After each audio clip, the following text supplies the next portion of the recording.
Okay, so, well, here's an interesting fact. I was blown away when I learned that if you put all of the planets in the solar system in the space between Earth and the moon, it wouldn't reach the moon. It's crazy though, right? That is crazy. Yeah.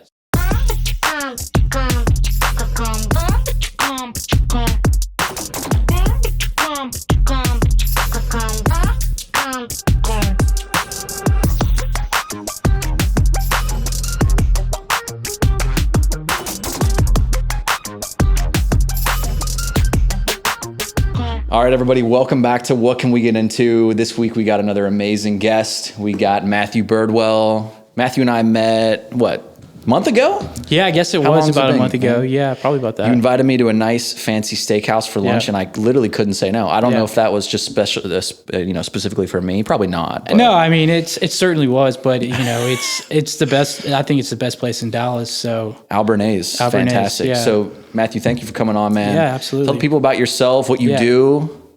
So I'm a personal injury lawyer. I've been doing that since about 2018, and started my career working for a medium-sized firm in Houston.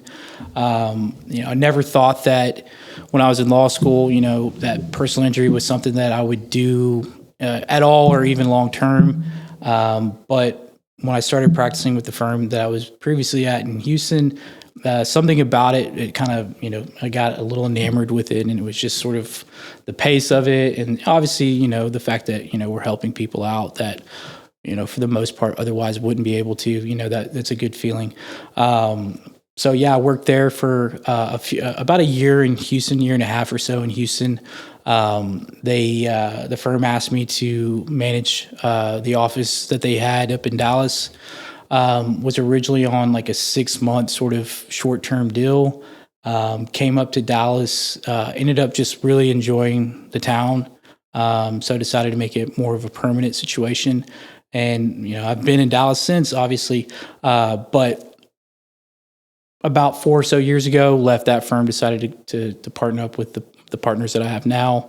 And, been practicing ever since. How did you meet the partners you have now? So when I was about to leave the firm that I was previously at, I was kind of like throwing feelers out there just to see what it would, what sort of interest would be like, and was basically just connected through a mutual party. Hey, this guy's looking for this. One of the toughest parts about my career and the fact that, when I came up here in 2019, I was a year and a half into practice, and so I didn't know what I was doing really. Yeah. And I was tasked with managing a bunch of lawyers that were less experienced than me. So with that, I had to do a lot of like self-teaching, self-learning, reading law reviews and going through sort of, real one-on-one conversations with some defense attorneys and mediators and just people that I had a lot of respect for. To learn, because I didn't have, the gray-haired attorney in the corner office to go ask questions about, so I had to sort of figure it out on my own. But I didn't know what the value for someone like that was. So when I was thinking about making the transition, I wasn't really sure how desirable of a candidate I would be for other firms. And so, I was extremely blessed to be put in contact with the folks that I work with now. They've been great. But it was an experience for sure. That's fantastic. Before we hit record on here, we were talking about the misconception personal injury lawyers, ambulance chasers, things like that. And, to be honest with you, you drive down any major highway, especially in Dallas. Right. Like, you see just billboard after billboard after billboard, and it gives you a bad rap. Right. What would you say to that? To somebody who's like, oh, there's ambulance chasing and stuff like that? Well, I mean, I think with any profession, you're going to have good and bad people. And I'm not saying the people that they're on those billboards are particularly bad or bad at all, but I think that there's just been, it's one of those things that it's kind of synonymous with one another. I think people sort of attribute some of those ambulance chasing qualities to, the people that they see on the billboard. Right or wrong, who's to say? The truth of the matter is this, and this is something that I can't imagine most people know, or at least they don't know when they're making these phone calls to these billboard lawyers is most of the time that person on the billboard doesn't even know what your case is.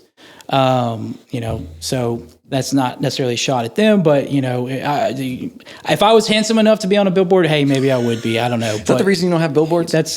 Who knows? But when we were at lunch, you were talking about what was the tagline you were talking about? If your car goes splat, call Matt. Yeah, and that's funny. I would like to take credit for that, but when I was like first started practicing, I remember one of my sort of strategies with sort of bringing in business was whenever I would ride in an Uber, I would just ask, hey, do you get a lot of folks in here that have been in car accidents? And my rationale there was like, well, if someone's in a car accident and their car's in the shop or whatever, maybe they're getting Ubers. That's pretty smart. I didn't think about that.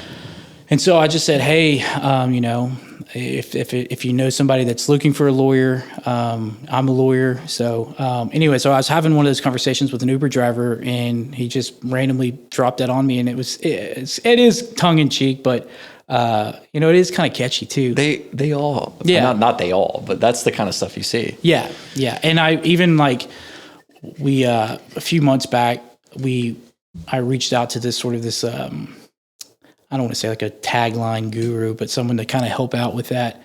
And they presented us with sort of different options. The one that I actually did like, which I think I have somewhere on the internet, is Driven for Justice. I thought that was pretty good. You mentioned that when I saw you a couple weeks ago. Driven for Justice. Mm-hmm. I like that. Yeah. It's not too cheesy. I mean, that's the thing with the if your car goes splat thing, it's kind of like a... It's a little self-deprecating, I think, a little bit, or poking fun at the whole ambulance chasing. So you mentioned half the time you call these guys on the billboard, you're not actually dealing with them. Yeah, I mean, I would say probably not. Probably more than half. Yeah, for the most part, I think that a lot of those firms, I think they get to a point where they do get so large where they can afford these billboards. These billboards are pretty costly investments. So I think to get to a point where you can afford that type of overhead. You usually also have a decent amount of staff under you, and a lot of lawyers, army of lawyers, really that are working for you. And it's usually one of those people that you're probably going to be working with for the most part, if not like a paralegal or something, which is I would say an issue in of itself. But whenever I talk to clients, especially those who have left their previous lawyer and moved over to work with me, is one of the biggest complaints they tell me is, I don't even know who my lawyer is. I just talked to his assistant or his secretary. It's always amazing to me when that is amazing to me. It's amazing to me too, because I think there's maybe some ethical issues with that, because that's just one of those things where it makes me nervous to have a non-lawyer in my office doing primary communication with a client. It's just, I don't know how I feel about it. But also it's a big sell for me, is like far as our firm goes. When I meet people and talk to them about, working with me or representation in general, I want to make it known to them that you've got a direct call or a direct line to me, because that's a value add, and it's something that kind of I feel anyways, it separates me from some of the billboard guys or whatever. For sure. And I hear it on my end all the time from people that obviously get in accidents, hire those guys. Mm-hmm. They're upset. Right? Yeah. They're upset that they don't feel appreciated. They don't feel like they're getting the boutique service. Right. I always appreciate small firms such as yourself. Yeah. Met your staff a couple weeks ago, all fantastic, all really young, which I thought was kind of refreshing and cool. Yeah. And I mean, I think a part of that is, office culture is a big part of what I think makes us work so well. Not that I'm out there looking for young people or, not looking for older people or whatever, but, and I feel like maybe we spoke about this before, but my biggest factor when I'm interviewing anyone is this someone that I want to spend 8, 9, 10 hours with every day? Correct. And so, that's really the first hurdle that anyone that I interview or hire, that's what they have to come over first is, do I want to be around this person? Because and kind of drawing on my experience with teaching myself and doing all this stuff, I feel pretty good about training and educating those. I do that with clients too. Is a big part of what I do as a lawyer is training or educating. But with staff, it's that's something that I feel really good about. Like I can show someone how to do it, and I almost would prefer someone without any legal experience work for me than someone who does. But if you're cool and I can hang out with you for extended period of time, I can teach It's so everything funny you else. say that, because when I started this business 18 months ago, my first employee was not the best, and I kept her around way too long because I was new, and I was like, she's kind of good and like good enough, right? And she kind of looked good on paper, and then when I initially made the decision to move forward and go with somebody else, when I put out the Indeed offer, I was like, I want somebody with experience. And then I was like, you know what? Screw that. I'm just going to teach them my way. Right. And because, I'm not hiring somebody to do neurosurgery up front. Right. You know what I mean? It's not that's the thing. And then if they get to a point where they're knocking, that part out, then it's like, okay, well, what else can I show them? Like, how can I? And I think that's like sort of a value add for them or at least the kind of people that I think we both would probably want working for us, is that I don't want to hire anyone that is just like, this is a dead end job. I'm just here from 9 to 5, blah, blah, blah. I'm not expecting people to be as passionate about it as, you and I are, but I want to have there should be a little bit of interest or a general want for growth and whatnot. Do you feel like you're pretty good at interviewing people? This is one thing that I feel like I could be better at. And it's really, I don't know, maybe I'm just a little self-conscious about it, but it's so tough hiring people. It's very hard. And I don't know, and I've thought about am I not asking the right questions, or like, how is it that I have this person come in and I'm super impressed with how they're doing, and I'm like, okay, I want to give them an offer, and then a month later I'm like, where was that who is this in the office? So do you go more off of feel, like overall energy, first impression, versus like hitting all the boxes and saying everything you want to hear? It's kind of like it's a little bit of both. It's a general feel for like sort of if they pass like the vibe check, I guess, but I have questions that I ask them too. Just like, cause it's sort of aligns with what we do is, I want to make sure they're genuinely curious about what it is that they're doing. If you don't have a curiosity for what you're doing, it's like you're setting yourself up to be kind of that, making big stones into small stones type of mentality, where it's your personal growth is only going to go so far if you're not genuinely curious about what you're doing. Right. So I try to I ask them questions to kind of gauge their curiosity. Like a question that I always like to ask in interviews is, tell me like a recent factoid that you've learned that you thought was really interesting. And honestly, it's like a good way for me to get a bunch of interesting factoids. But I'm thinking about how I would answer that, Matt. Yeah, my go-to on that, whenever I like to give them examples too. But I was blown away when I learned that if you put all of the planets in the solar system like touching one another, if you put them in between the space between Earth and the moon, it wouldn't reach the moon. Does that make sense? No, I know what you're saying. Yeah, it's crazy though, right? That is crazy. Yeah, so like I was like, damn, that blows my mind. So it's either saying that the moon is really far away. That's what it's saying. The moon is really far away. Or the planets aren't as big as we think they are, but they are pretty big. But they're huge. Yeah, they're huge. We're like the second or third smallest planet. Yeah, that's crazy. I just saw an interesting factoid. This would be a good segment.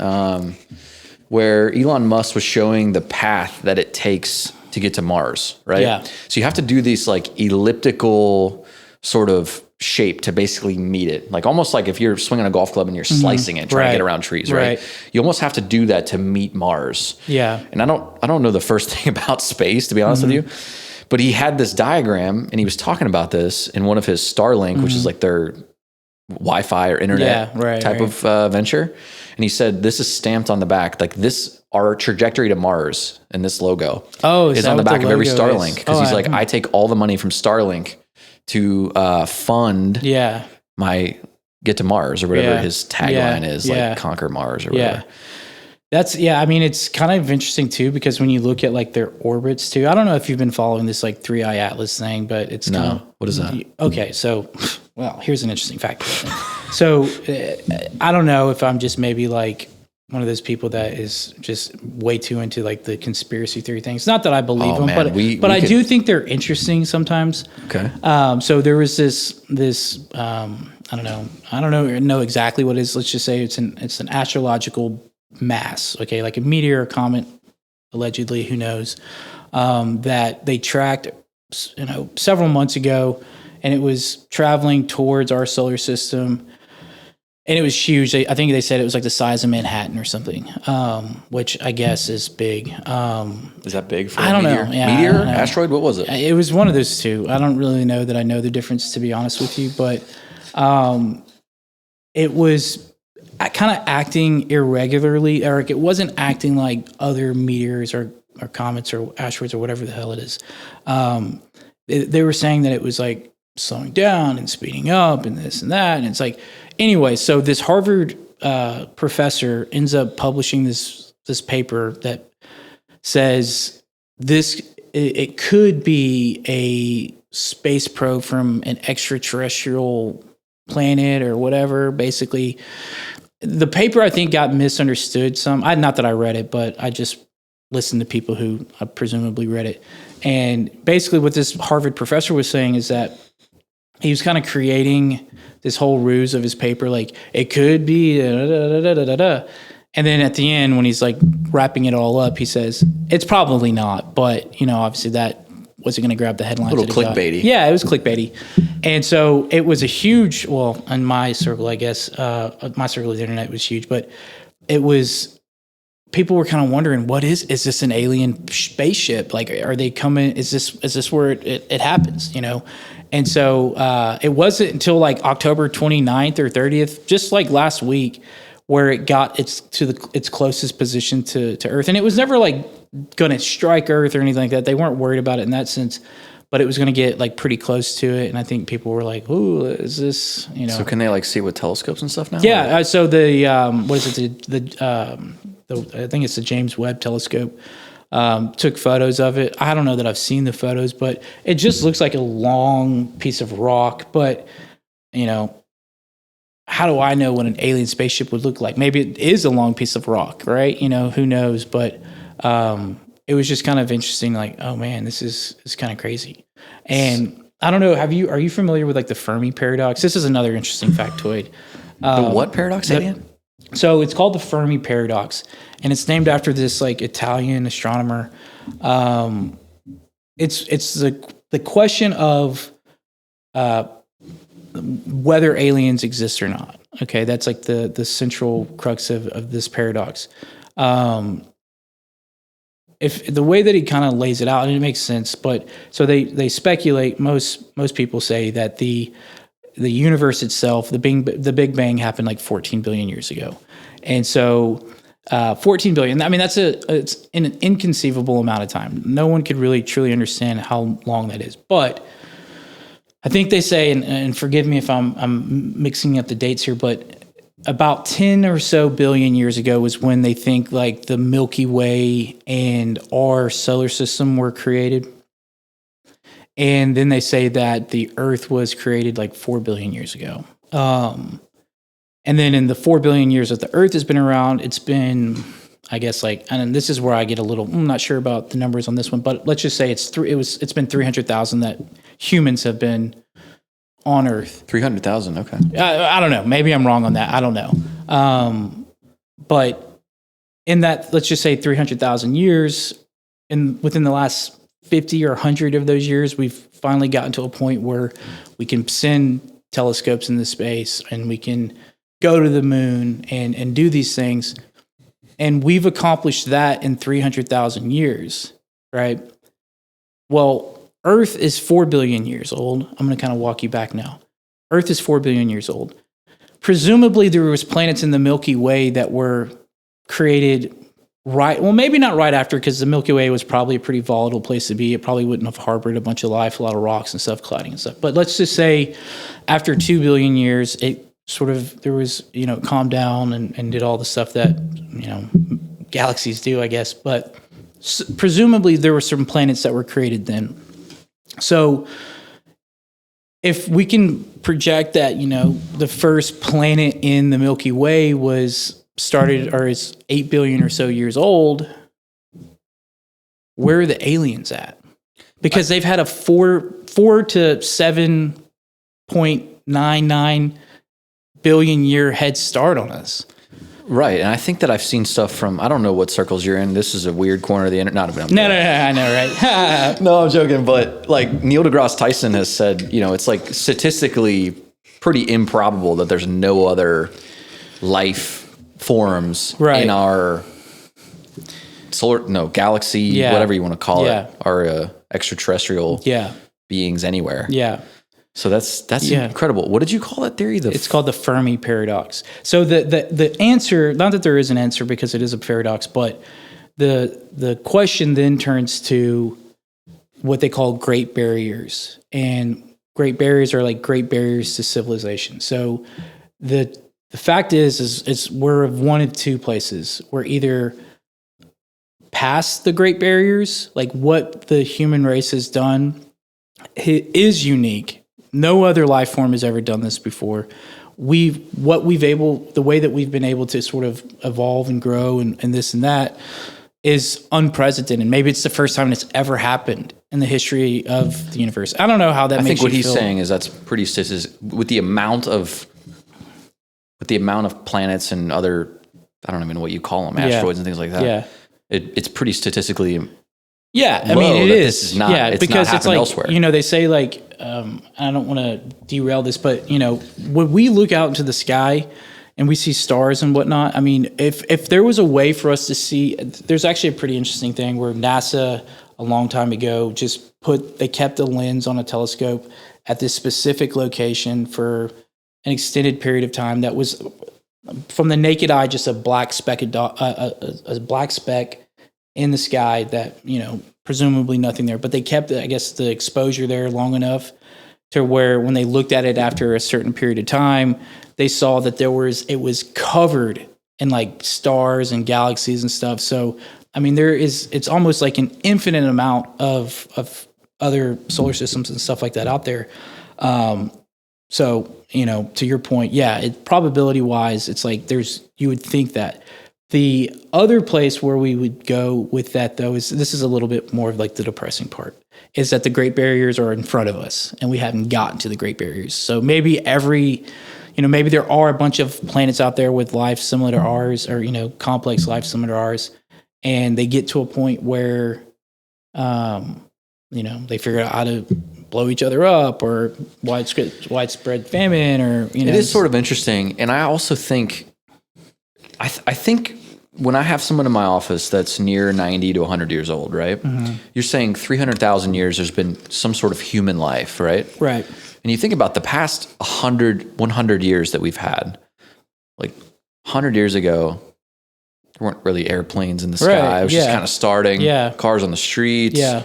Helicopters. No internet. Right. Electricity was brand new. Like if you think about life today, where we're talking about ChatGPT. Yeah. Robots walking around Los Angeles delivering. Heck, my wife ordered lunch yesterday and it came via a drone. Yeah. Like you think about someone that's 90 today, 100 today, how they grew up versus how they are going to ultimately spend the last couple of years of their life. It could be one of the biggest changes. Yeah, totally. Because if you take that person say they were born 100 years ago, obviously there were some differences, but the scale or the jump between someone that was born 100 years ago and someone that was born 200 years ago, that life was not that different. Right. I mean, that was pretty much. There was pretty. Do you think there was any other periods of the 300,000 that jumped as much as the past century? I think that's like, there certainly, there was in the sense of like, the great, Mesopotamia, that's something that we were always taught, I guess, in school, those types of big societies and stuff. I think there were big jumps with that. I think when we realized, oh, hey, we actually don't need to just live as nomads. If we just keep planting these seeds in the dirt and we have these animals sort of just follow us around, we could just stay put. And then that's when like the cities grew, and then you have more cities, or you have cities, better collection of ideas, and you get into the thoughts and politics and philosophies and this and that stuff that kind of goes with society. The interesting, and this is kind of a tangent with that whole Fermi Paradox thing, is the level of societies that we are. So there's like basically four. They say there's four types of societies. So you have like type 0, type 1. I guess there's 4 or 5. Type 0, type 1, type 2, type 3, type 4. And a type 0 society is a society that is basically just limited to its small geographical region.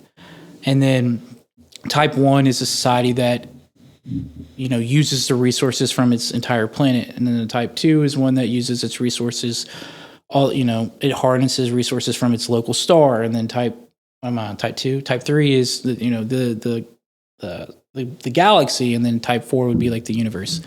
So what they say is where we are right now, we're probably like 0.7. We're kind of somewhere between 0 and 1. We're not quite at 1 yet, but we're a little bit further away from a type 0 society. And this kind of goes back to that Great Barrier thing. And this is where it gets a little scary, but maybe there's this type 4 society out there that is just patrolling the universe, and as soon as they get a hint that there is like a type 1, 2, or 3 society like in the midst or about to get to that point, they just come over there and just Death Star it and blow the planet up before they become like a threat to them. So that's crazy to think about. Yeah. What other conspiracies are you into? But not that this is a conspiracy. No, I mean, no. It's like provoking thought. Yeah. So I think that the ones. By the way, have you been to the JFK Museum? Yes. That is. So that's an interesting theory. But that museum itself, that was one of the first things that, I did when I was in Dallas, and I don't know how I feel about that, man. I don't know. The whole like Lee or. What's his name? Lee Harvey Oswald. Yeah. Yeah. I mean, that was a CIA operation. Yeah. I mean, it's just, it's really weird. The whole magic bullet thing. And when you go to the museum, you can kind of go right where, Lee Harvey Oswald was standing in the book depository. I mean, correct. JFK was a sitting duck. I mean, a lot of people will be like, yeah, he was a Marine and he let off this many shots. And that, sure, maybe that is a part of it. But I mean, I think most people probably would have been able to do what he did, as far as like, it's not that insane of a shot, at least to me, not that I'm some excellent marksman or anything, but it's pretty, like, it's a pretty doable thing. Yeah, you do stand there and you kind of look at the X on the street and you're like, okay, this is doable. Mm-hmm. A lot of the footage, obviously, I think the biggest controversy is the way that his head goes once he is struck by the bullet. Yeah. It just doesn't make sense for... You literally stood there. Right. How they round that turn to get onto, 35 or whatever, under that bridge. Yeah. It's like, it just doesn't make sense from the trajectory of the bullet to where his head. Yeah. Yeah. I don't. And that's like the whole magic bullet thing, right? Is that because there was like the governor of Texas was sitting in front of him and like a little bit lower in the car. And it's like, I think the theory, not that this is the conspiracy theory, this is like the theory that the FBI or whatever, the feds are going with, is that the bullet went through JFK and then somehow traveled up and through the body of, I think his Governor Conley is his name, and it hit, like, if like fractured a rib or something in his back, where it's like, if you like just drew a line from the book depository to where Conley was sitting, it doesn't make sense. It doesn't. There would have had to have been a second shooter, because the bullet would have had to come from a different direction or perspective. There's apparently a documentary out on JFK's doctors. Really? Talking about, and I don't know the exact like what they were saying or anything, but there is a documentary out there where they're basically like, entry and exit wounds are saying they're not consistent with that. And yeah, it's kind of crazy how, all the stuff is still so classified. I know. I mean, I was really kind of hoping that would be one thing that I would see him. I mean, maybe I'm not that old or anything, but I really hope that in my lifetime there is a little bit more clarity. So I think if you zoom out and you literally go, why is something classified? I mean, I want to say that President Trump has literally said, like, we can't release that because there are people still alive that would be affected by this. Right. If it was Lee Harvey Oswald working solo, he literally died later that day, didn't he? I believe. Yeah. Like so he was shot by Jack Ruby. Jack Ruby. Yeah, who his whole thing was that, I wanted to get justice for, JFK, but I think that he was tied up in whatever. I think this sort of thing happens, whenever there is this theory, like, hey, maybe the feds are involved in this more than, then obviously they're letting on. But like, it's the same sort of theory with like MLK too. I think there's a little bit. I think the theory with MLK is a lot stronger actually than what it is with JFK. But I think what they do is they find out, or they learn how somehow that there's these people that actually want to commit these acts. So like Lee Harvey Oswald maybe at one point did want to commit this act, like in the assassinate JFK, and maybe he even planned on doing it that day. But I think they kind of, when they somehow get this intelligence, and then they go and they make sure it gets done, and then they have their fall guy right there. And so I don't know. So how do you feel about this with Charlie Kirk? That's the same thing. The Charlie Kirk thing, it frustrates me to no end by the way that the FBI handled that. I think that, my impression from the news conferences afterwards is the governor is doing, this is a pure political stunt for him. I mean, he is trying to capitalize on this, and like, he's just making the most of the situation. It seemed like every time he was talking, this is some sort of rah-rah campaign speech that he was giving. The whole thing is bizarre. Yeah. I see so much of this on my feed, and obviously, the algorithm feeds you what you watch, but right. We're probably on the same algorithm. What's crazy is, like, first off, you talk about his wife's reaction, just bizarre. I'm not going to go into details on it. Just it's bizarre. Weird. Yeah. How she kind of like shining sort of the crocodile tears, like the whole thing afterwards. Did you see the video of her like with the casket open and everything? I thought that was really weird. That came out like days later. They have two small kids. Yeah. She's in the spotlight literally like 4 days later. Yeah. The tears just look weird. Mm-hmm. That's a whole weird thing. So first off, that's weird. Second off, the whole like investigation of the area, right? Yeah. 2 days later, they have a crew out there putting a paver patio over literally the spot that this happened at, right? Yeah, see, I didn't even know that. That's wild. Yeah, I mean, that whole thing, I have a lot of people, patients and stuff like that. I'll see videos online of people that are military talking about that type of weapon would literally destroy someone, not just put a small little exit wound, and like where the exit wound is, how his head goes over. There's people talking about the lapel mic. Yeah. There's so many theories. When I initially saw the video, I thought for sure that it was coming from his right. Like it was coming sort of from this He sort direction. of does this. Yeah. And so I was a bit sort of surprised that, because my understanding, and I don't obviously know all the details with it, but it was more so like dead on, like an 11 o'clock or like sort of, it was coming from that direction. Over the crowd, yeah. Which would have, if we're talking like the JFK, Lee Harvey Oswald thing, that would have thrown him back. You probably wouldn't see the exit wound. You definitely wouldn't be here. Right. And another thing is, and this is how I'll tie in maybe a little bit of what I do for a living. Yeah. If that exit wound is here and that came from here, he went into almost like a little bit of shock where you see all of his extremities do this, right? Like the neurological stuff. The neurological portion of that. If you sever the spinal cord, you're going to go into this state, right? It's like a catatonic state of the muscles. They'll all sort of go into extension. Yeah, right. It's like the boxer pose or something like that. Correct. Right? Like if you knock somebody out, they kind of do the same thing, right? Where that is, if that's coming from 11 o'clock and here, you're going to hit a bunch of veins, arteries. You're not going to hit the spinal cord there. Right. So if it came from this side, spinal cord, for sure, I'm seeing some crazy stuff about his mic sort of coming up through his, I don't know. Yeah, I thought that too. I was a bit like, I don't know. For me, it didn't seem to make sense that if that's where the entrance wound was, like, I don't know there's a lot of people saying that's the exit wound, which makes even less sense. Yeah. And then you've got like his preacher is there. Did you see the video with his like chief of staff and the phone and everything? That I thought was really. Is that the Matty guy or whatever? I think so. This is the guy that as soon as it happens, he like runs to the back. He just like kind of like walks away. He covers his ears and then he sort of walks away. And it was just like, it just didn't seem like.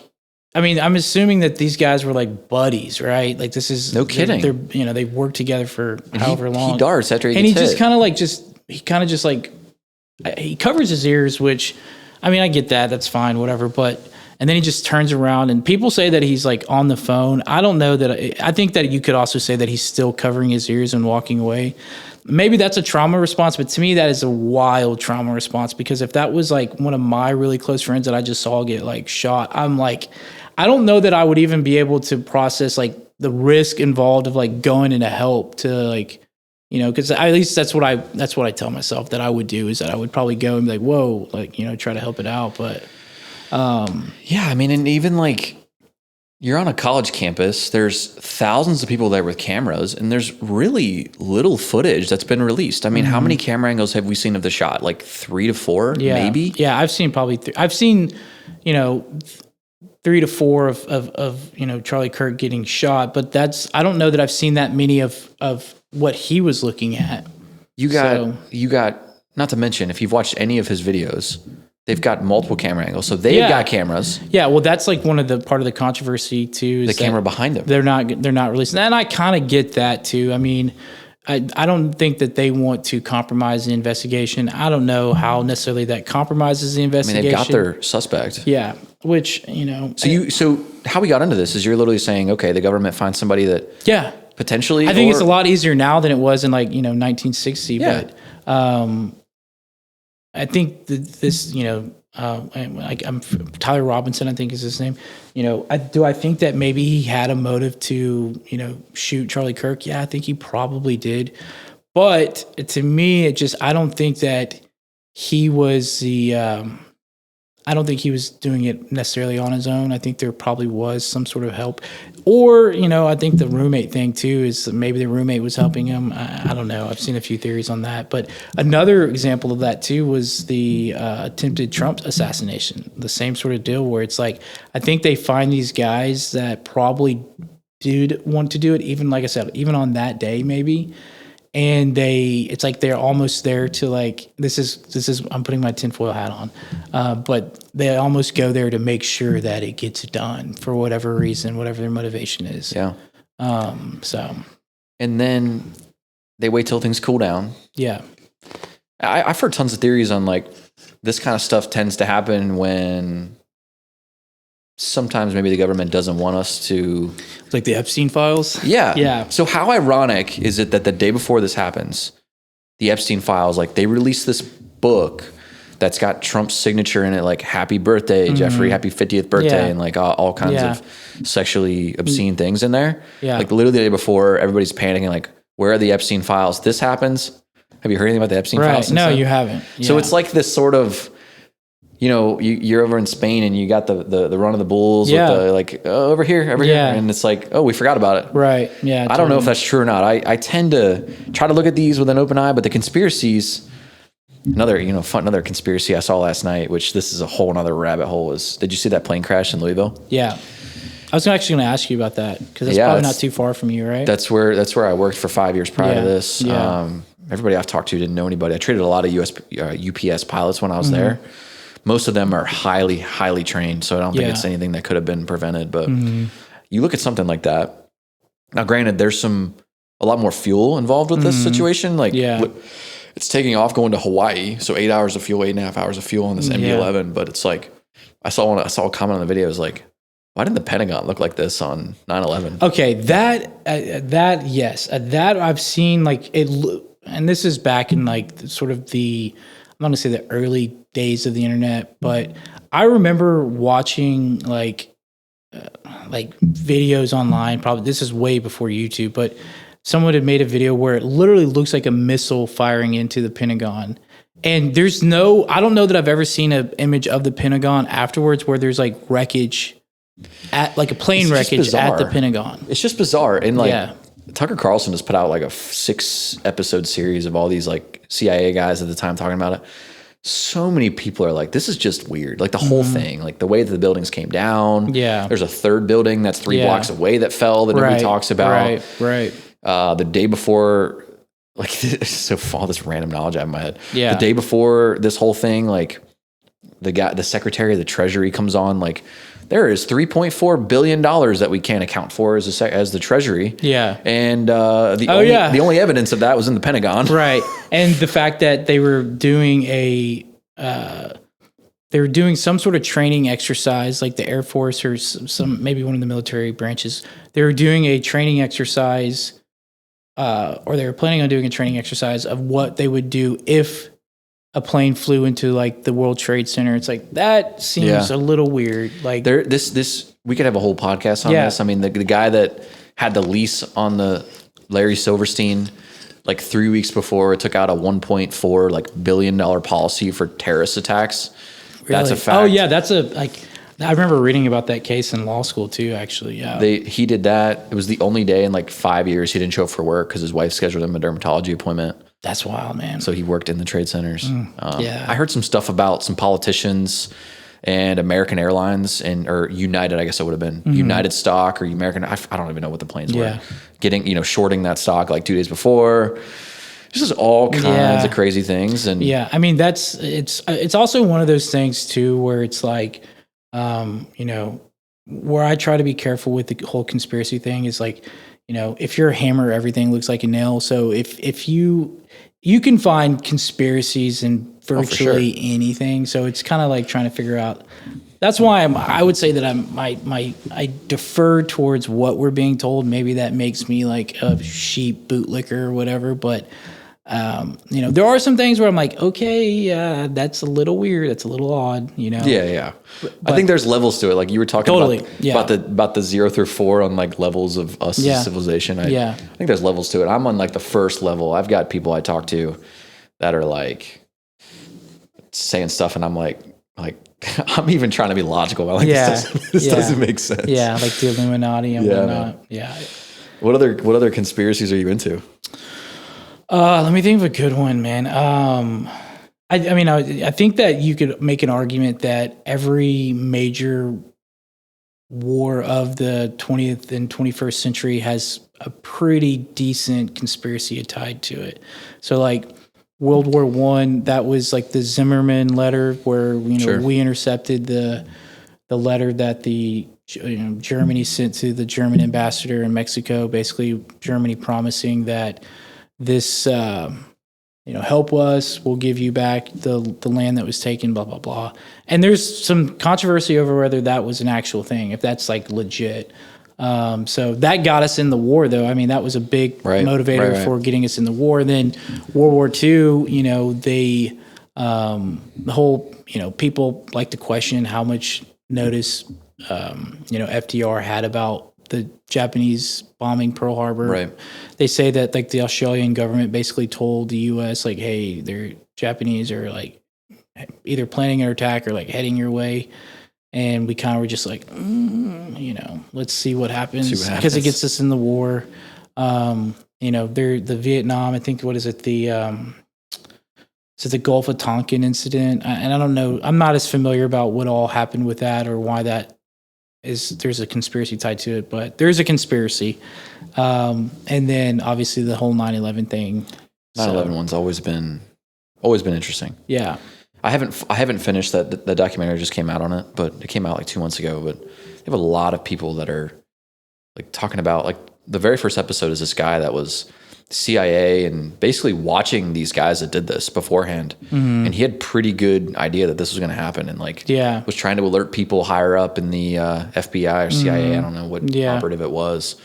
He was like basically just getting like shooed away. Now, if you take the other stance on this, is like how many of these sheep in wolf's clothing events are there? Like how many tips does the FBI get in a day that you go, well, we knew about this. Well, we also had 1,000 other tips that day. Like, right. Yeah. I mean, it's also one of those things too, where it's like, I think people want to identify or bring themselves closer to these types of like tragedies and stuff where it's like, oh, I said this, like, they want to kind of attach themselves to it. So like, maybe this guy that you're talking about, and to be honest, I don't know really anything about that part of it, but maybe he was telling the FBI every day that there was going to be, a broken clock is right twice a day type thing. But it's wild. I mean, especially when you talk about the people that were like conveniently, that sounds maybe a little cold, but they missed work that day or had something come up and, Have you seen the documentary called McMillions on HBO? And this is not a conspiracy. This is a fact. Okay. These people went to jail for this. The entire McDonald's Monopoly game from like the early 2000s. Yeah, keep going. Was completely an inside job on everyone that won. Like there wasn't a single person that won that was like a legitimate winner. Really? So the FBI gets a tip. Hey, you guys might want to look into all the McDonald's winners, build a family tree. You can connect all of them. Really? Cousins, somebody's long lost uncle, etc. I'm not fully through this documentary, but basically there was a guy at Simon Marketing who McDonald's hired to do the Monopoly game.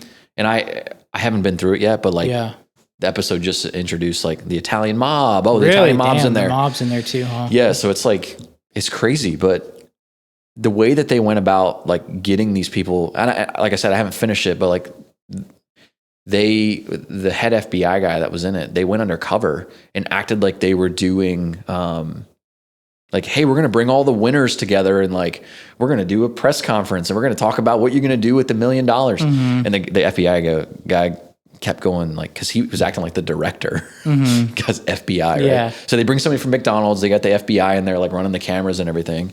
And, he was like, yeah, ask him like what he's gonna spend this money on. Like, oh, he got a boat. Like, where's that boat at? He's like, I'm thinking about all the stuff that I'm gonna seize once we get this. Yeah, totally. Yeah. What's the name of that boat? Yeah. So it's crazy, but yeah, literally. And it's funny because I think it got popular again because they've reintroduced the Monopoly game at McDonald's. Yeah. No, I mean, I remember that when I was like a kid. Have you similar to that? I can't remember which country it was. I believe it was somewhere in like Southeast Asia, like the Philippines or something, where, one of those like companies, like is it like a soda or maybe it was like a fast food place or something like that. They had this contest where it's like, basically you win money if you get X, Y, or Z. And there was some sort of error. If I'm not mistaken, there was some sort of error where like 100,000 or like tons of people won the award. And so it basically got split up to be like, I don't know, a few dollars. And it caused like a huge like riot almost with this place. You know what that sounds like? That sounds like my dad loves to joke about this, by the way, the class action lawsuits. Yeah. Where it's like, do you have an iPhone? Like my dad's always like, yeah, you're gonna get $7 from that. The attorney's gonna get 50 million. Yeah, for sure. Do you know anybody that does like class action stuff like that? Yeah, I mean, there's the thing with class action stuff is that really and my understanding of it, and it's not obviously I'm not the most knowledgeable with it, but my understanding is getting the cases settled or like, finishing the negotiations. That's kind of like the easy part. The harder part is getting everyone paid out because you have to you got to figure out who's all getting paid here and, divvying all of that up. If it's legitimate and like. Yeah. I mean, just like, I think maybe like even like tracking people down and like giving them their money, the thing that I was always told is that if you ever have a chance to be in a class action, don't.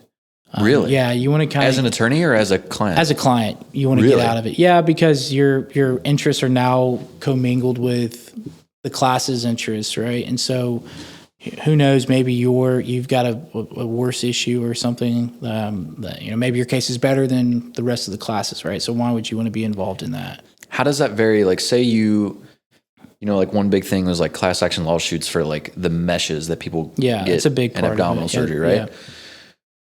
Is it even viable for a singular patient to hire someone that does class action lawsuits to go after that company? Or does it have to come to a point where you've got a class action to like how does that? Yeah, I think that like with a lot of the class action stuff, again, not my exact expertise, but I think when these class action firms are trying to build the class up, like they want the class to be as big for whatever reason, and that's just one thing I'm not too sure about. But in my opinion, it's like, why, if you have some sort of issue where you could be a part of a class, it's like, hire a lawyer that can sue whoever the manufacturer or whoever it is that's responsible just directly for it. I mean, maybe there's some sort of, maybe there's a reason they have to do it or whatnot that I'm just not aware of. But to me, I would always want to do it by myself unless I had like a terrible case.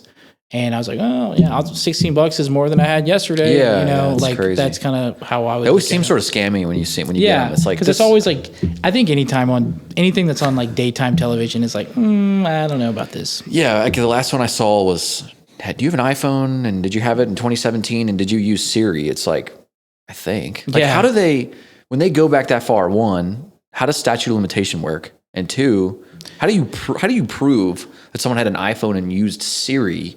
And you might have some data leakage from literally 8 years ago. So with the statute stuff, on stuff like that, it doesn't normally toll or start until the injury is made aware, or you're put on notice of like the injury. So I see it a lot more in like medical malpractice stuff where someone, you know, this isn't super common, but with medical malpractice, it's about when did the person become aware of the malpractice, basically.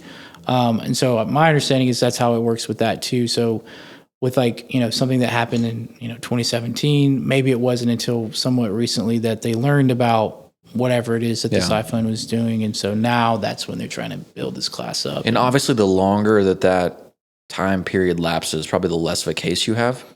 Yeah, that, or you're probably going to be, at least for the lawyers, I feel like there are probably less people that are going to be interested in doing it. I mean, that's the thing too, is like, you know, one of the reasons why I really enjoy what I'm doing now is that for the most part, the people are really interested in what's going on with the case. So, you know, more often than not, I don't have to call multiple times to give someone news or make an update to them because they're almost like waiting by the phone for me to call, you know. But I feel like with cases where it's like, you know, it's been 15, 20 years or whatever, I don't know that they're super interested in what's going on with it. Totally. So, yeah. With that being said, you talk about someone after a car wreck. How quickly should they be seeking treatment?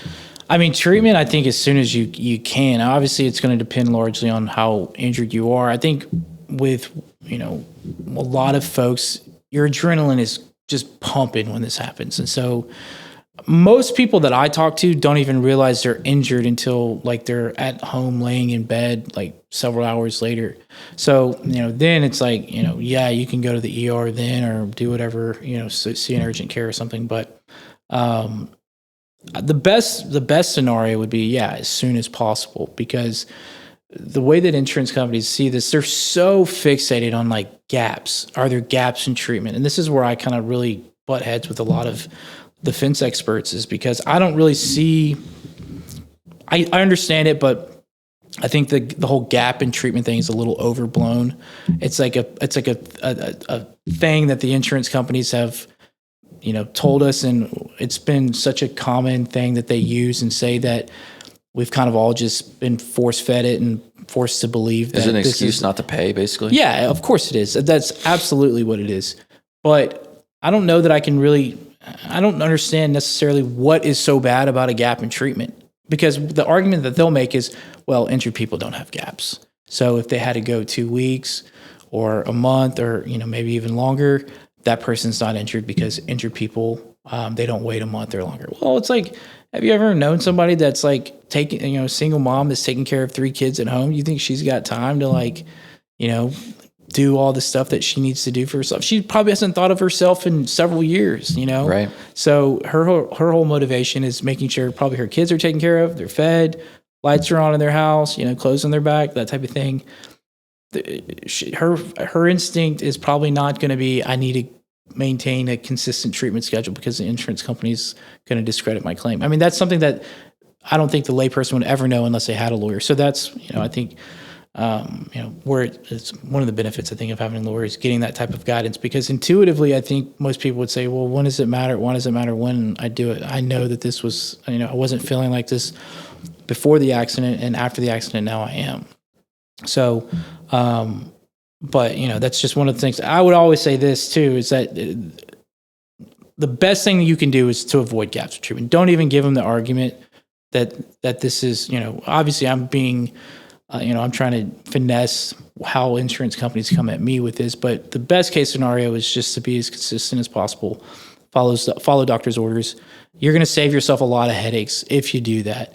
But I also am not naive. I understand life happens. Sometimes you just can't.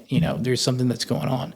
The biggest tip that I would give in that regard is tell your treating doctor, like, hey, I was out because I had a family emergency, or Document it. Yeah, document it. Put it in there. Make it documented, because it's going to look a lot better if it's in there, 2-3 weeks, 1 month, 2 months after the incident, versus, oh, we're just now hearing about this in a deposition, or like, oh, the lawyer is just saying this now and it's nowhere else to be found anywhere in the client's medical records that they missed, 2 weeks or so because of X, Y, or Z. So the insurance company, the way that I sort of look at it is they look at every claim like it's a fraud. It's a case of fraud. And so it's like, well, this is suspicious. This is silly. Several years ago, I had a deposition with a young girl. The client was a young girl, probably like 18, 19 years old.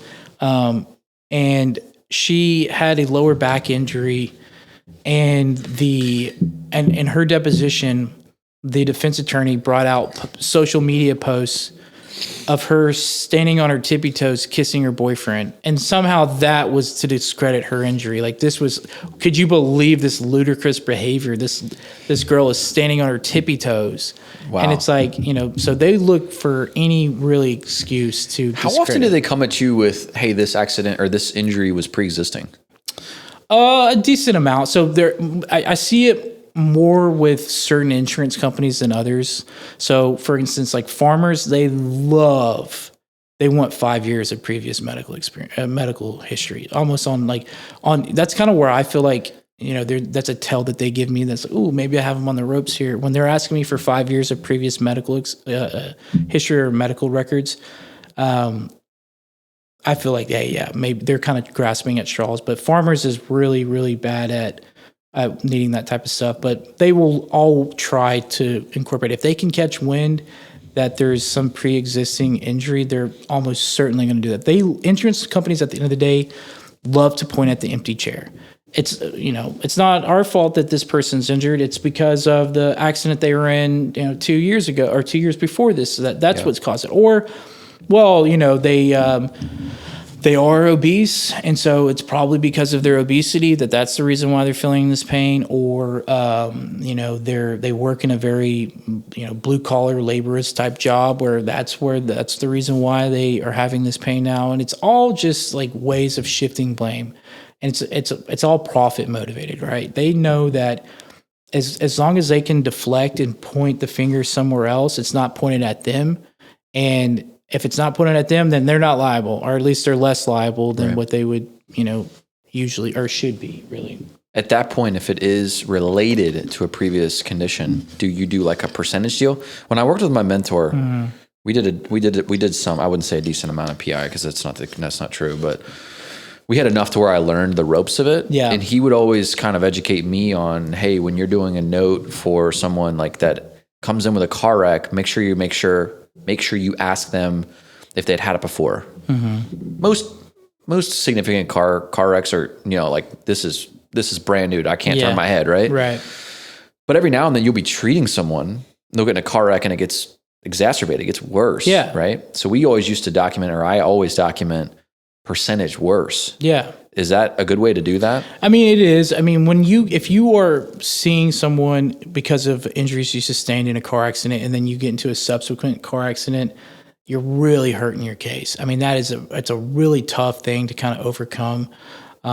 So as far as the percentages go, that I don't know that there's anything better that you could do in that regard. Sometimes though, it can be sort of blessings too, because for instance, and this doesn't really apply for when they're still treating and they get into a car accident, but say they got into a car accident in February and then they got into another car accident in November. Assuming that in that first accident, they got MRIs done, they got whatever other sort of imaging, there's sort of diagnostics on it. It can be real nice in that November accident because say they have like a cervical MRI. Okay, that cervical MRI that they had done in March following the February accident, that shows that there's, the the cervical spine up until C3 is pretty intact. It's normal, whatever.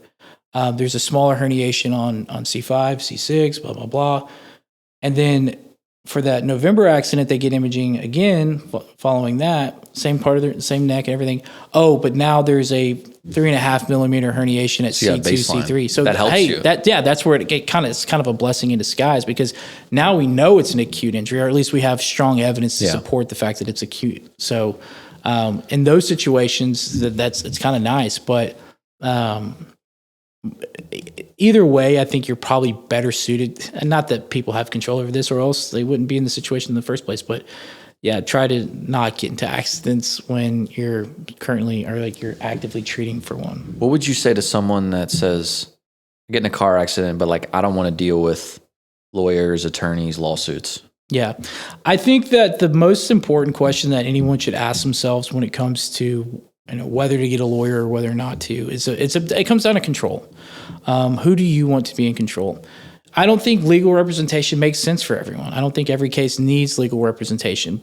And that turns on the control thing. Are you okay with the insurance company being in control? If you are, you don't need a lawyer. The insurance company is in control.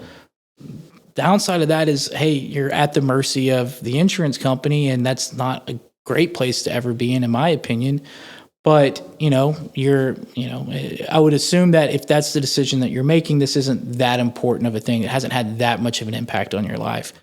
That would be really unfortunate if it was really devastating type injury and you're not getting a lawyer for it, because the insurance company is going to do just enough to not get sued. I mean, that's basically their baseline. They're going to try to, these adjusters, these insurance companies, they're all profit motivated. Like I said, so they want to make sure that they're never overpaying for a claim. It's their job as the adjuster is to, try to underpay it as much as possible. So, like I said, control. Either if you're okay with not being in control and the insurance company being in control, I don't think you need a lawyer. If you want to be in control, you absolutely need a lawyer, though, because the insurance company has all of these resources. They have, all these, preconceived arguments to make, and the doctors that they hire, and this and that and this. When you get a lawyer, it really levels the playing field, assuming it's a competent, good lawyer, which, I would assume that's most lawyers out there, but it levels the playing field tremendously. I think that getting a lawyer, just having a lawyer there, it adds a layer of credibility, if nothing else, to the case. It's almost like, if you have a neighbor and neighbor comes over one day and says, "Hey, can you trim the tree that's overhanging into my yard?" And that's it. You sort of just close the door and said, "Screw that guy. I hate that guy." You're going to feel one way about that. But if a lawyer comes to your door and knocks on your door and say, "Hey, trim the tree," you're going to, be like, "Oh, there's nothing wrong with the tree. The tree's fine." So it adds a little extra, I think, anyways, in my opinion, credibility to it. I think the issue with this kind of goes back to what we were talking about earlier, is like the ambulance chasing thing, is that now it feels like maybe the PI attorney market is so saturated that a lawyer will take any case whatsoever, and then it kind of discredits the legitimate claims. Because I had a case just recently where my client could not be more not at fault. There is no possible way that he is at fault, because it was at an intersection. He was riding a motorcycle and he gets T-boned by a vehicle, and there's witnesses. He has a camera. I mean, it is clear as day that he is not at fault. The insurance company was being just squirrely, and the guy was really banged up. Usually when you're in an accident on a motorcycle, this is why I would never let my kids ride a motorcycle, is that you get really banged up. Some of the more gruesome injuries that I've seen have been on motorcycles, and I'm not trying to make this a PSA for not riding motorcycles, but majority of the death cases that I've had have been motorcycle cases. Majority of the really significant injuries have been death cases. The case that I was telling you about, the $1.3 million that we settled, that was a motorcycle accident. Don't get on a motorcycle. Yeah, I would avoid it if possible. But anyways, so the insurance company is being squirrely. We ended up filing a lawsuit.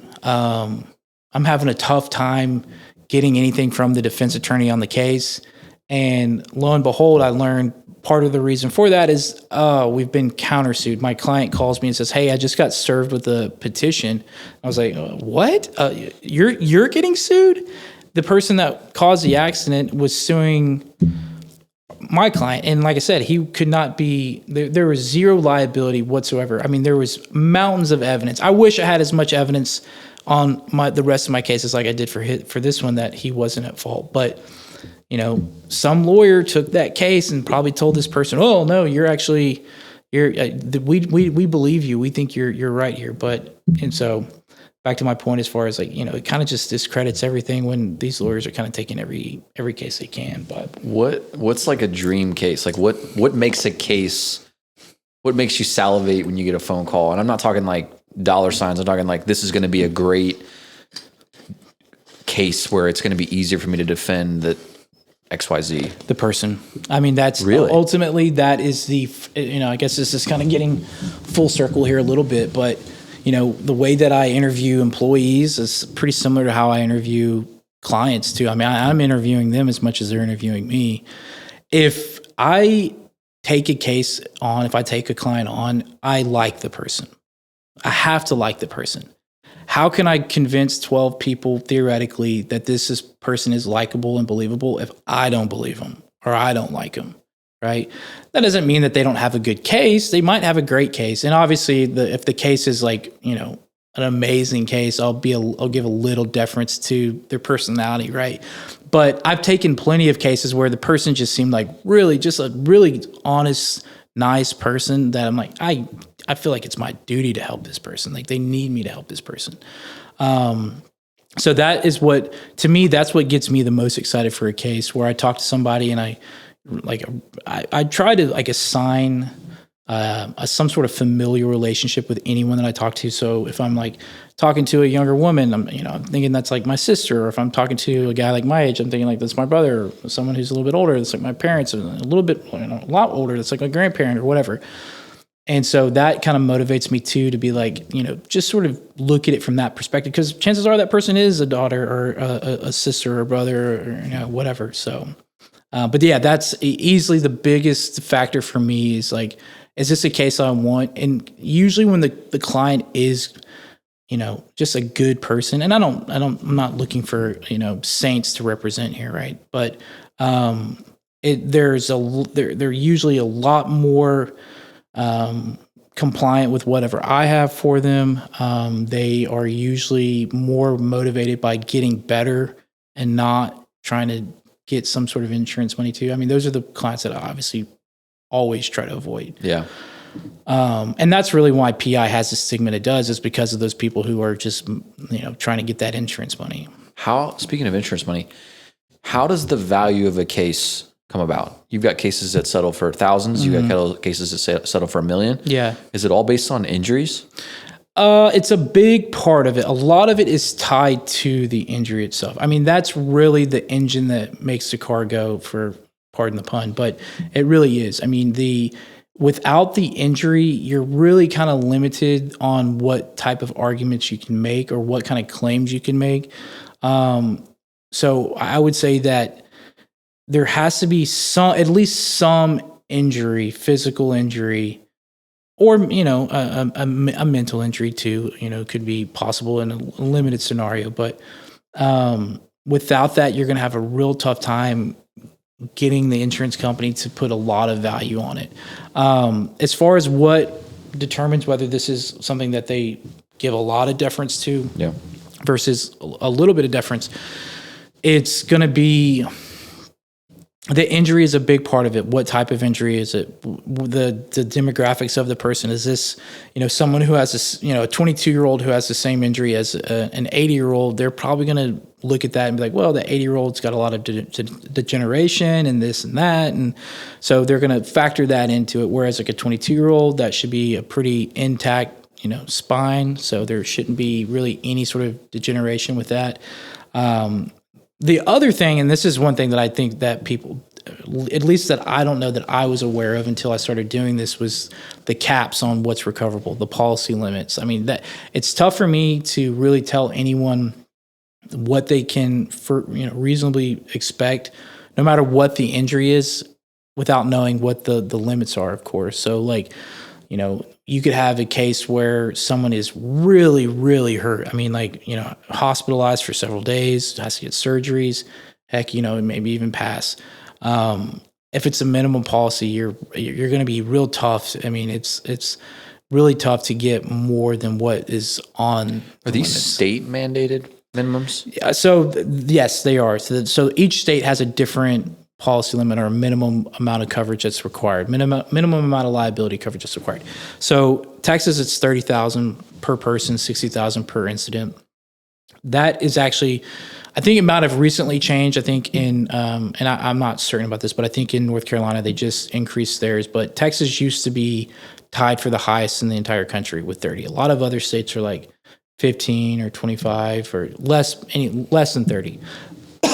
And initially, when I started practicing, I was like, well, don't we want these minimum policies to be more and more and more? And it wasn't until I started, working with my partners in California that I realized, well, maybe that's actually not beneficial for the PI lawyers or really the clients that are injured. It's almost better to have the smaller state minimum because it makes it where these people are incentivized to get larger policies. So like if you have $30,000 in liability coverage, for most folks out there, that's ample coverage. You're not really worried about, not being protected if you have $30,000 worth of coverage. If it's 15, oh man, maybe I need to get a $50,000 policy now. And is, just to clarify, this is like bodily injury, not property. Not property damage. That's a different bucket altogether. So you have the bodily injury and then you have the property damage. Sometimes they're handled by different adjusters even, but they're coming from different buckets altogether. So for the most part, there are policies out there where it is all coming out of one bucket, but the overwhelming majority, it's separate buckets. With that being said, what do you recommend? Like, when you review clients' policies, what do you have yourself? What do you recommend clients have after this happens so that they don't run into another pitfall? Like, what do you recommend for people? I would say without a doubt, you have to have UIM, or uninsured, underinsured motorists. Like to not have that is really unfortunate sometimes. And not to shift blame, but it breaks my heart when we get like everything that we can from the third party, but our clients don't have that. And they're upset because why isn't it more? Why can't they get more? Well, it's because this is all there is. And, I can't feel, this sounds so bad, but if you had the UIM, the uninsured, underinsured motorist coverage, you would have gotten more. So you kind of have to look in the mirror a little bit with that. Yeah. Obviously, it's a tough situation altogether, but I couldn't recommend that enough. Get uninsured, underinsured, UIM. I think getting personal injury protection is huge too. I mean, I don't see why anybody wouldn't have that at least. I mean, that's even more important than the UIM because the personal injury protection, that's, at least in Texas, if I cause an accident, I can at least go get looked at. I think sometimes people forget that the people who cause these accidents, they're probably injured too, right? They're involved in the accident as well, right? Yeah. So if you cause an accident, you can use your personal injury protection or PIP and get seen for that. Or if you have lost wages, they'll pay a percentage of lost wages. And that's traditionally if it's really, really minor, or you're at the at-fault party. Yeah. That's traditionally what I will use as the chiropractor because if it's minor. Most people have between 2,500 and I've talked about this in a previous podcast. Yeah. My wife and I, when we moved here from Kentucky, the PIP minimum there was 10,000. Right. So when we came down here, the insurance guy just matched everything we had. Yeah. I didn't really look into like the details of what minimums were and things like that. So last year we were doing the budget. I was like, honey, what's our PIP? Like, what's it cost us? Yeah. She's like, well, we have 10,000 and it costs us $7 a month. Yeah. So it's like, why would you not? Yeah, why not? I don't know the UIM. I don't know like what that adds per se, but yeah. So it's probably going to be a little bit more than the PIP, but even then, I don't know that it's enough. If it's more, that doesn't make it worthwhile. I mean, it's just to not have it because what I see a lot more too. especially in like the metropolitan areas, is a lot of people out there driving without insurance. A lot of people out there Do you know driving the without stats on insurance. that at all? I don't know the exact stats, but in my experience, it sort of feels like, I don't know, there's a 1 in 6 or 7 chance that someone gets into an accident with someone who doesn't have insurance. So what do you do when the other person doesn't have insurance? Do you go after them personally?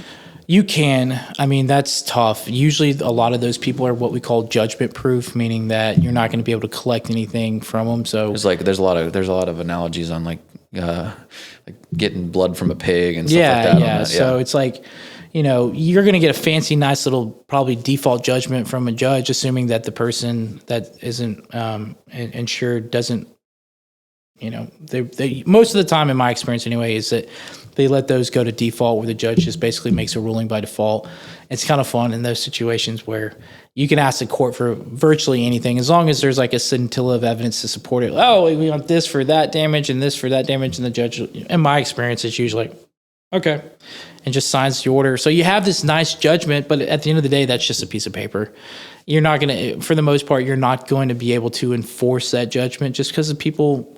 Think about it. If you don't have insurance, do you really have the resources to pay a kind of judgment pay like a settlement? that? Probably not, right? So it's if someone is involved in an accident then they don't have, the other person doesn't have insurance, you can go after them personally. It's usually not worth it. What I would always suggest is use your uninsured motorist coverage, your UM. So if you don't have UMIM, whatever that is. Yeah. If you don't have that and you get in a wreck with someone that doesn't have insurance, you're pretty much screwed. You're screwed. Yeah. I mean, at that point there's no sense in not pursuing them individually, because you have no other recourse. You might as well do that. Have you heard about this recent case? Somebody brought this up to me. I was having lunch with somebody a couple weeks ago, and it was, I don't know the details on this. You might have heard about this. You might be able to fill it in. It was attorneys out of California, hopefully not the firm that you're associated with. They were basically working with a doctor in Dallas or somewhere in Texas, and they were basically fixing accidents between people in Ubers and like commercial vehicles. Really? Like FedEx trucks, UPS trucks. So like they basically were causing accidents but making them look like they weren't at fault. So you got 2 commercial policies. Mm-hmm. And I'm not an attorney. I don't understand. Like, I'm sure there's tons of money when you throw like Uber and UPS policies. And usually. And they were basically, paying off people for causing these accidents. That's one of those things where, like I said, there's bad seeds in most apples, right? So I think that's crazy to me. I can't believe that I'm also like just a little interested to figure out, like, when people come up with these schemes and stuff, it's like, most of the time I feel like if they just put that same level of interest and effort in this into something legal, they probably would make a decent amount of money doing that. So it's wild to me, but it's interesting for sure. Yeah. I don't know the details on it. Somebody's mentioned it because I think there was a pain management doctor in Dallas that was kind of in the ring, just sort of rubber stamping everything that came through. Correct. Yeah. Like it was a full and that's, ring. I mean, that's what every insurance defense attorney wants. That's their dream, right? Is to find that doctor. And I've had depositions with insurance defense lawyers before where and they're interviewing or they're deposing my clients' medical providers, and they always try to make it seem like this is just the sketchiest thing ever, because they have to, right? They have to discredit it somehow. And so they usually do that. So I can't imagine how that defense attorney must feel when they actually do uncover something really sketchy like that. Yeah. Like, it's like the jackpot. I can't imagine. I can't imagine. What are some other crazy cases that you've had? Like we talked about conspiracy theories and all that stuff. Like, what is like a hallmark case that you've had that you're like, either I can't believe this happened or this is just crazy? Tough.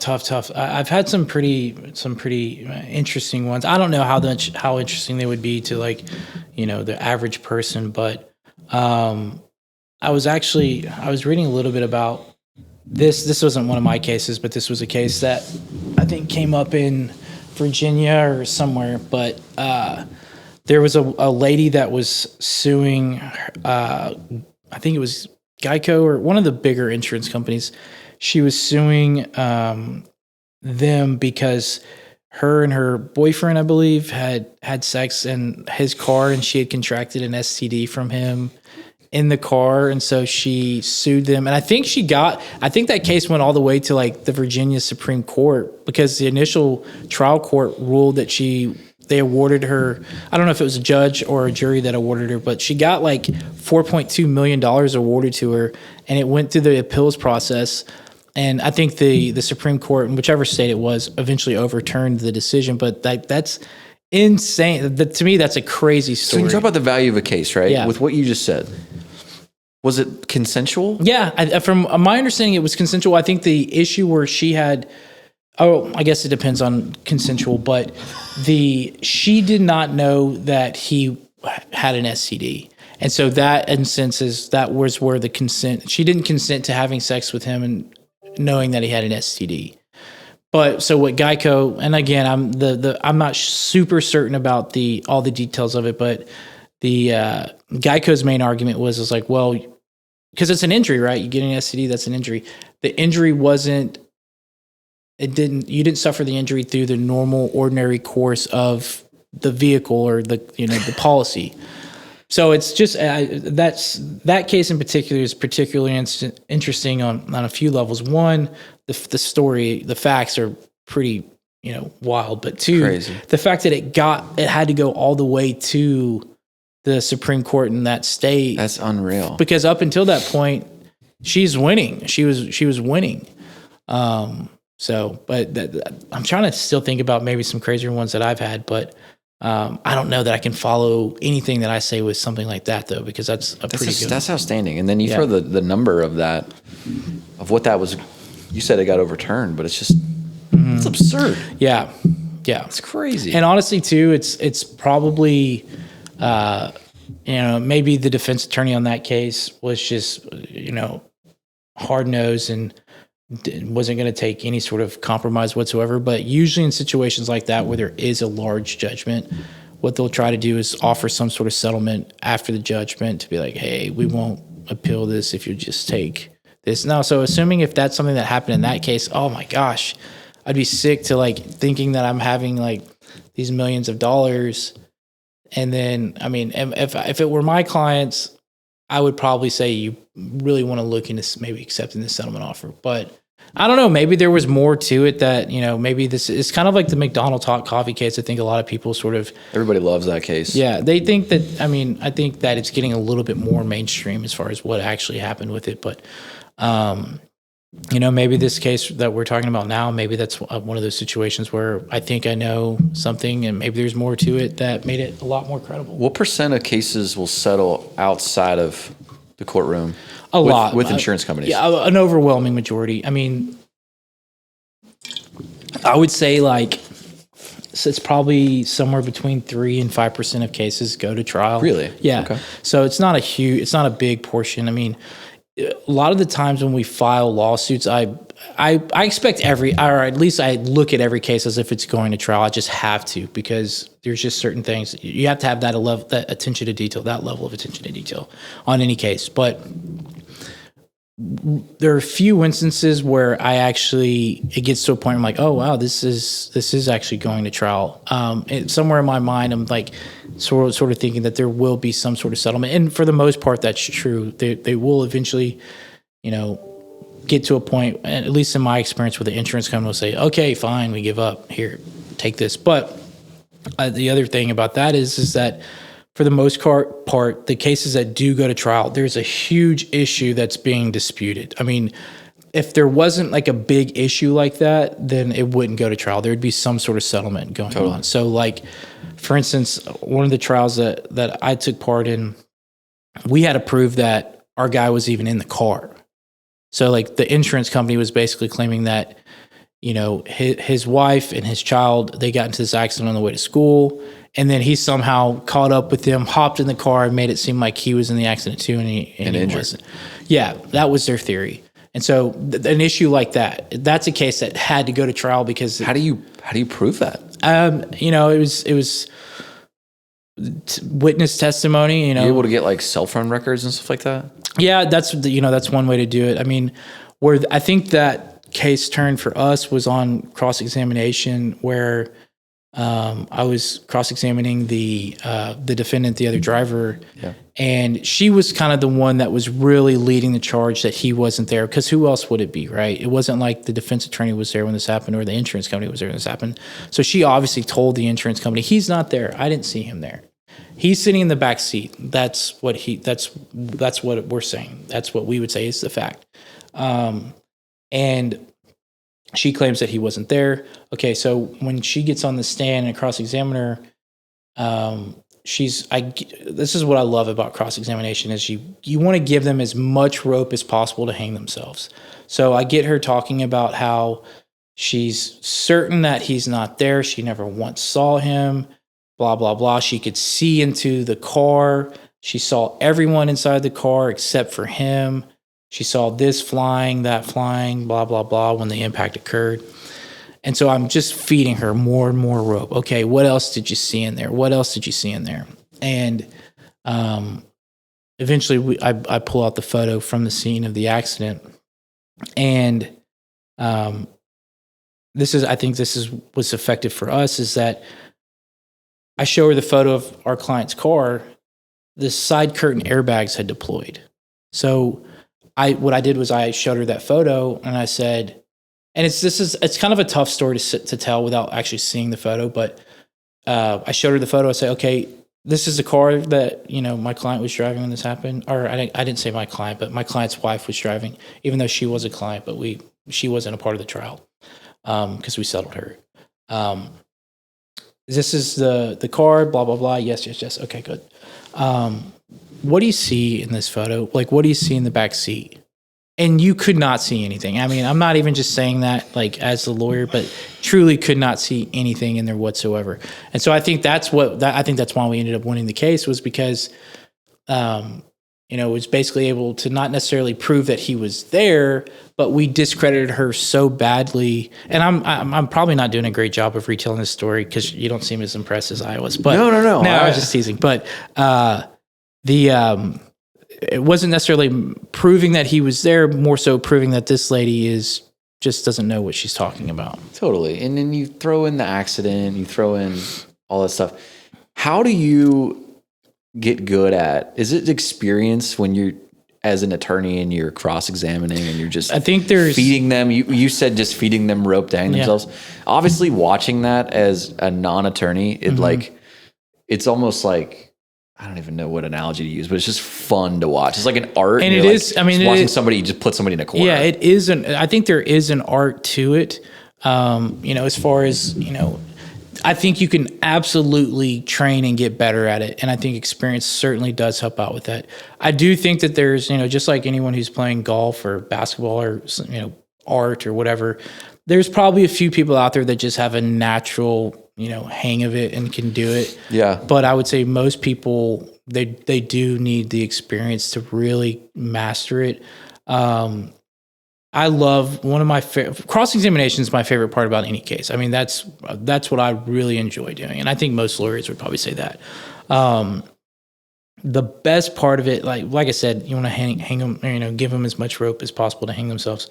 I love when I'm cross-examining them and I'm asking them these questions and their responses are just like, yeah, dumb, you know what? I mean, they don't say that, but that's kind of their demeanor. It's like, geez, you don't even know anything about this. And so I'm like deliberately doing that because then what I do is like, I'll then turn it on them with some other fact. Uno reverse card. Yeah. The Uno reverse card. And that's, What attorneys do you think are best at that? Like if you looked at trial lawyers, criminal lawyers, personal injury attorneys, like who do you think is the best at that? I think that, there's some really good, personal injury lawyers that are really good at that. Is that what separates like a good attorney from a like? I think that there's just depends. I mean, there's, I think having a good litigator or trial lawyer is important because it's sort of like, it's a nice thing to have when you need it, but you don't always need it. You don't always need a really, great trial lawyer because like I said, what we said, 95 to 97% of cases don't go to trial. Now, usually that good trial lawyer is also a really good lawyer too, but I think that where I at least got a lot of sort of my courtroom confidence, or where I sort of learned how to do it, was working for the district attorney on the criminal side of things, and those cases are a lot. There's a lot, at least in my opinion, a lot more at stake. We're talking about someone's liberty, right? Like whether they're going to jail or not. How long did you do that for? Did that for about 2 years, and so. You didn't mention that in your. Yeah. So, well, this is when I was in law school. Oh, in law school. Yeah, I was. This is when I was interning in law school. So I was like basically just. Is that like do you think that's a proper thing to cut your teeth? Is go work at the DA? I think so. I mean, I think that if you really want to be a trial lawyer, you want to be in litigation. I think that's a great way to learn. I would also say this, that. So what happens a lot of the times is a lot of these big criminal defense lawyers, their background, they were an assistant district attorney. They worked for the district attorney for probably a few years. And then after a certain amount of time, they switched sides. And so I think that that's very true for some of the PI stuff too. I mean, I think it's very similar to that. A lot of the really good PI lawyers will either work on one side and then switch over. The reason why it's sort of similar though between the two is because criminal lawyers they make their money basically in a courtroom. Maybe the case doesn't go to trial, but litigation is, it's everything in those. And it's very similar to or at least in my opinion, how it is with the personal injury stuff. You have to be prepared to carry that big stick if you want to be effective with the insurance company, in my opinion, because if the insurance company isn't at least a little bit nervous or scared about getting their insured being sued, then you're losing a lot of leverage with it, because they'll know, hey, we'll just they're not going to file a lawsuit or anything, so we'll just offer them this and they'll just have to take it. Yeah. When is it just like the high profile cases that hire like a team of attorneys, like O.J. Simpson and like Epstein cases? Yeah, where it's I think those are they've probably got a squad of 5 like attorneys. Yeah, I think that's probably, but like the cases, depending on of course the firm, but if there's a really big case, the firm will put several attorneys on the case too. So it just depends on the case itself, and then also the firm too. There's not a case at our firm right now that, especially if it's in litigation, that I don't have a pretty good beat on what's going on. But we're smaller, right?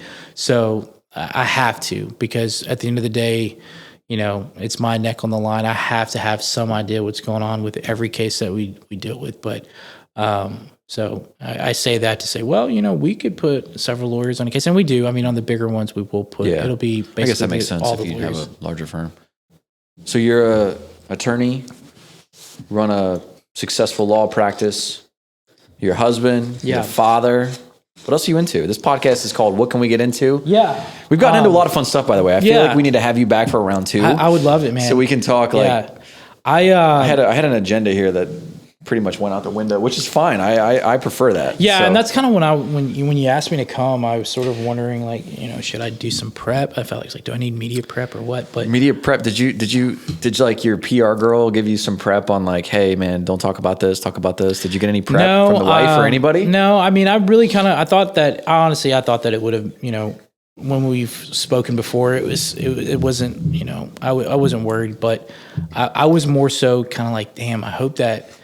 I was just really nervous about laying an egg. That was really my big concern. So I'm glad that it's, I'm glad we weren't beholden to the agenda. I had a guest on not too long ago. Not too long. I take that back. Beginning of the year, and it never made the light of day, by the way.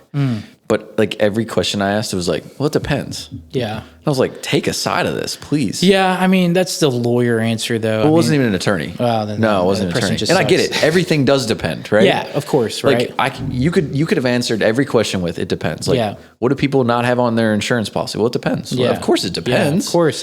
Give me some questions to work with. Yeah, totally. So what else are you into? Like, what kind of things keep you ticking, man? Yeah, so, I mean, I'm a big sports fan, too. And I know that's like pretty generic thing to say. By the way, one of the best Halloween costumes I've seen in a while. Thanks, man. Mark McGuire. Yeah. Fantastic. Yeah. Man. So, we were the Bash Brothers. We'll put up a picture of that. Yeah. I'm sure he'll be happy about that. Yeah, for sure. My associate was Jose Canseco, and I was Mark McGuire. And honestly, I knew that it was a niche costume, and I knew that only some people would really get it. And I really did it for them. I mean, that felt good for the people that did understand it, that like, oh, wow, this was. So you walked in that party and that event, and I had no idea. You came up to me and totally, I was talking to somebody and you kind of like, yeah, I think I like tried to. I was like, who in the, Yeah, I think I tried to flag you down a few times. But who's that redheaded guy with a baseball with a Louisville Slugger over there? Yeah, definitely want to go see what he's doing. Yeah. So, but yeah, I mean, I'm big into the sports thing. What did you think of that World Series, by the way? Are you a baseball fan? I love baseball. I mean, that was really like the first sport that I really loved, and that's what I played most of my life too. Sure. So I'm an Astros fan. So I hate the Dodgers, and it is kind of like it's one of those. This was sort of like a bittersweet thing for me, is because obviously, anyone who follows baseball knows that, they'll have comments about my Astros fandom, and they'll say, "Oh, banging on the trash cans, on the trash cans." Now they but can't it's like give signs. We're almost like the Dark Knight. Like we're the only team that can beat the Dodgers and the Yankees in the postseason. So it's like, yeah, I mean, maybe we did. Who knows? But I think most folks weren't rooting for LA. Were you rooting for LA or no? Yeah, it's funny because my parents were down from Ohio, and I'm traditionally not a baseball fan. I'll just put that out there. Yeah. And I flip it on the TV one of the nights. Obviously, it was super late because most of the games were on the West Coast, right? And it wasn't the game that went a lot of the games too were extra innings. Too. No, exactly. Yeah. It wasn't the game that went till like 3 a.m. Yeah. But it was one of the ones like a week ago, and my mom is sitting there, and she's from Cincinnati, and she's like a huge Reds fan. Yeah. She's sitting there like cursing the Dodgers. I was like, "You got a dog in this fight?" She's like, "No, but I hate the Dodgers." Yeah. She's like, they buy all their players. Well, yeah, that's kind of the thing. They're like the modern day Yankees, or they're like what the Yankees. The Yankees are still that, but I feel like they're more. And who's their is it a Japanese guy or somebody? Shohei Ohtani. Yeah, he's going to probably go down as the best player of all time. So. First off, like, didn't realize his contract was like absolutely ridiculous. Ridiculous. Yeah. It's all deferred.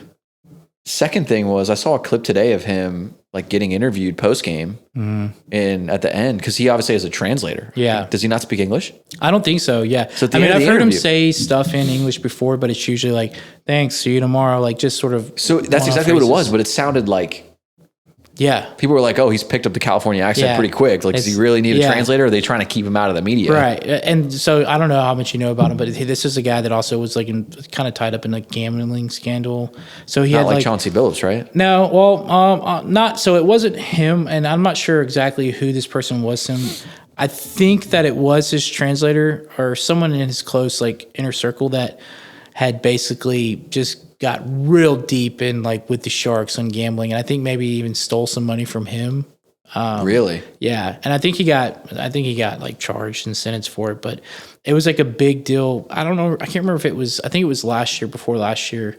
There was like an investigation because players can't bet on the game. That's what kept Pete Rose out of the Hall of Fame. Old Pete Rose, yeah, Red Legs, Cincinnati, baby, and.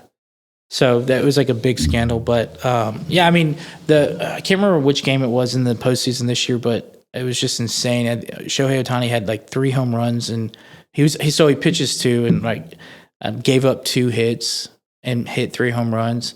And I was joking with a buddy. It's like he beat the team all on his own, because even if he's the only person on the field and he gives up 2 hits, the most they can do is hit a home run, right? Run around the bases and score a run. Well, he hit 3 home runs. So even if, he was the only person on the field, it's still 2 runs. Is he a pitcher by like position?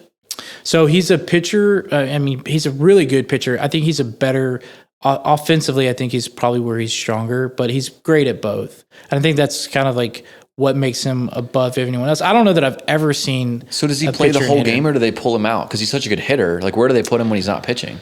So he DHs if he's not pitching. Oh. I think. I don't know that he plays out in the field, but for the most part, he DHs. What is it? The leagues have different rules on. No, now they're all the same. Oh, it's all the same? So Okay. both national and American. That tells you how much I know about baseball, by the way. Well, that's a newer thing. I mean, I honestly, when I was saying it just now, I was like, oh, I think this is right. I'm not real sure. But yeah, I'm pretty sure that, Yeah, National League and the American League both have the DH now. So he can DH and not be out on the field. Right. Interesting. Yeah. So you're into baseball. What else are you into? Are you what else do you do? Yeah, I mean, it's just like having 2 little ones. I mean, that's something that is do a lot or spend a lot of time doing. But what do you got? What boy, girl? Yeah, I have a 20-month-old boy and a 3-month-old girl. So the first day I met you, you had a quote, and you said, and it's one of my favorite quotes. Having a boy X, having a girl makes you X. So let's hear that quote. So it's, and this is something that since I'm someone that does have both, especially because my son is a little bit older, and he's kind of at the point now where he's got a little bit more personality, he wants to play and stuff. But so, having a son, it makes you a great dad, but having a daughter, it makes you a great man. I mean, there is nothing that I wouldn't do for my daughter. And this isn't to take away from how I feel about my son, but I've never been more prepared to kill somebody after even just holding her. I think with my son, it's sort of like, he's a boy, he can figure it out type of thing. But it is great having a son and just like kind of just having that person. You're like, I'm gonna teach you everything that I know. I'm gonna show you how to throw a curveball or how to be a man, right? Yeah, exactly. So that's a really cool thing. And you have a boy and you have one on the way, right? Yeah, so we got a 2.5-year-old boy, and then my wife is pregnant with. We just found out a girl. Oh, nice! Congrats, man. That's awesome. Thank you. I don't think I knew the last time I saw you. Yeah, I think we had just found out like a day or two after that. Okay, you're cool, man. So we'll be in the same. We'll be in the same boat. Yeah, man. So tell everybody that's watching how they can find you if they've been in an accident, they need some representation. Yeah, so I mean, mytexasinjuryattorney.com, that's our website. So if you want to check me out, you can go there, or you can email me too. Matthew at DSG Attorneys is my email. My thing is that I think that regardless of whether you ultimately get a lawyer or not, it doesn't hurt to at least talk with somebody about it and figure out what your options are. At the end of the day, whether I take a person on as a client or not, my whole thing is I feel better at least giving this person an option, explaining to them, because at no other point are they going to get this much information on a case. So you don't have to hire a lawyer. Maybe it's something that doesn't work for you. Like we said, maybe you're not as interested in being in control. But I think if nothing else, there's no sense to me why you wouldn't at least talk with one about it. Love it. I highly, highly appreciate you coming on. Yeah, man. Thanks for having me. Remember, if your car goes splat, call Matt. Call my man, Matt. Yeah. Appreciate it, man. Yeah, man. Appreciate it.